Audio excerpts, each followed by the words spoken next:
देखिए आदरणीय श्रोतागण, आयुर्वेद में कहा है कि व्यर्थो लोको अयम तुल्य रात्रिन दीवानाम पुंसानाम अंधानाम विद्यमाने अपि वित्ते, कि जिसकी दृष्टि नष्ट हो जाती है उसके लिए यह लोक व्यर्थ हो जाता है, और रात्रि और जो दिवस है उसके लिए ये समान ही हो जाते हैं।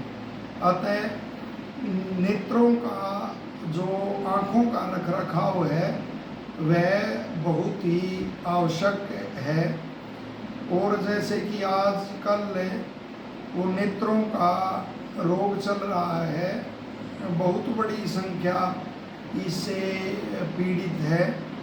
तो जो नेत्र रोगों के कारण आयुर्वेद में माने गए हैं उसमें एक कारण ऋतु विपर्य भी है, कि जब ऋतु बदलती है तो तब भी ये आँखों के रोग होते हैं। तो वर्षों पहले जानकर आश्चर्य मिश्रित प्रसन्नता होती है कि हजारों वर्षों पहले ऋषियों ने इन रोगों का निदान और उपचार के साथ इनका उल्लेख किया।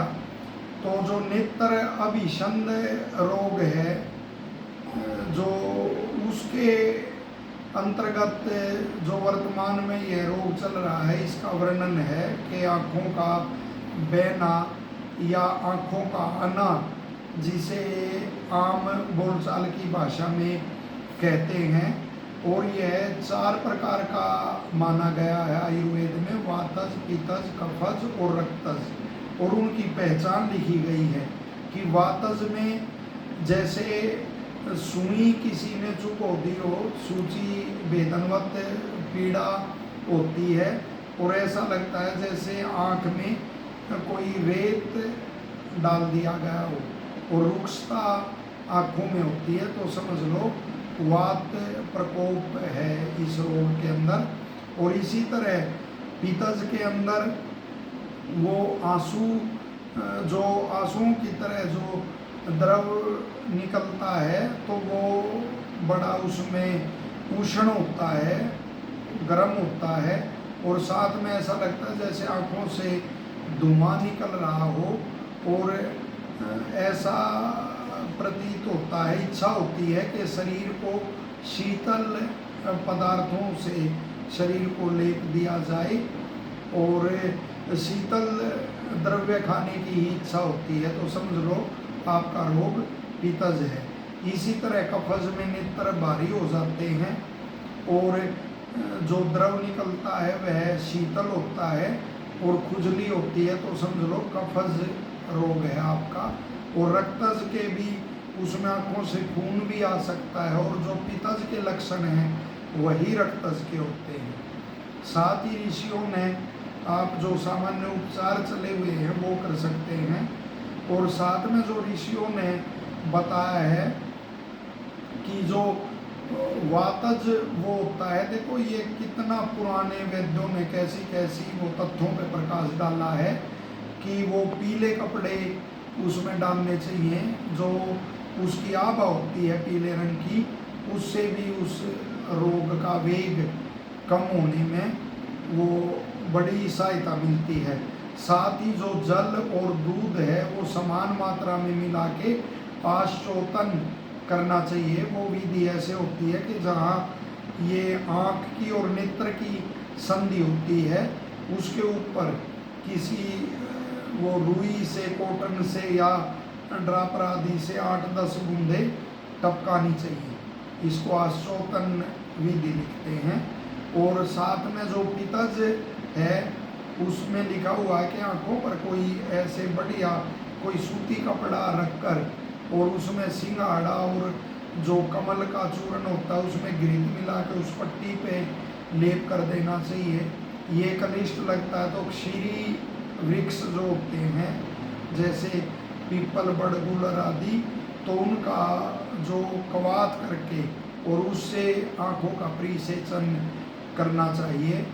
और कफज में, कफज के अंदर जैसे लंघन यानी उल्लंघन करवाना, उपवास करवाना या लघु भोजन का प्रयोग करवाना चाहिए, जैसे मूंग की दाल आदि होती हैं। तो इन विधियों को आप अपना सकते हैं। और रोग से बचने के लिए जैसे दिन भर में पानी का गंडूस धारण करके, यानी मुख में पानी भर के और पानी से ही वो छींटे आँख में ऐसे 3 बारी मारने चाहिए। तो इन विधियों से आप इस रोग से जो फैल रहा है बच सकते हैं। और साथ में आँखों के लिए जो पथ्य लिखा हुआ आँखों की रक्षा के लिए, और इस ऋतु में करना भी चाहिए वर्षा में, सने पान। आप घृत को वैसे भी मुख में लेके और खूब ऐसे वो घुमा के उसको और पी सकते हो, या दूध आदि में घृत का पान करना चाहिए। और साथ ही जो पुराना गेहूं है या शाली चावल है, कोदो है, तो इनका प्रयोग चुकंदर बड़ा अच्छा रहता है।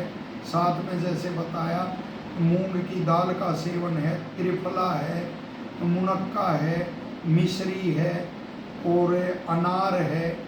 तो इनका सेवन आँखों के बचाव के लिए और दृष्टि के लिए अच्छा रहता है। और मैं ऋषि सुश्रुत के अनुसार आँखों के लिए जो सबसे बढ़िया वो है चिकित्सा है, वो त्रिफला है। त्रिफला को शाम को पानी में जैसे लगभग 1.5-2 गिलास पानी में 1 चम्मच भर त्रिफला डाल के और सुबह उस पानी को नितार कर और उससे आँखों को धोना, ये तो सबसे उत्तम है। त्रिफला चाहे घृत का सेवन करना या आंवला का आप सेवन कर सकते हैं। जैसे दही का सेवन मैंने पहले भी आपको बताया था कि आयुर्वेद में वर्षा ऋतु दही के अनुकूल लिखी है, तो दही में आंवला का चूर्ण डाल के आप उसका सेवन कर सकते हैं। तो इस तरह से अपनी आँखों की रक्षा करनी चाहिए। धन्यवाद।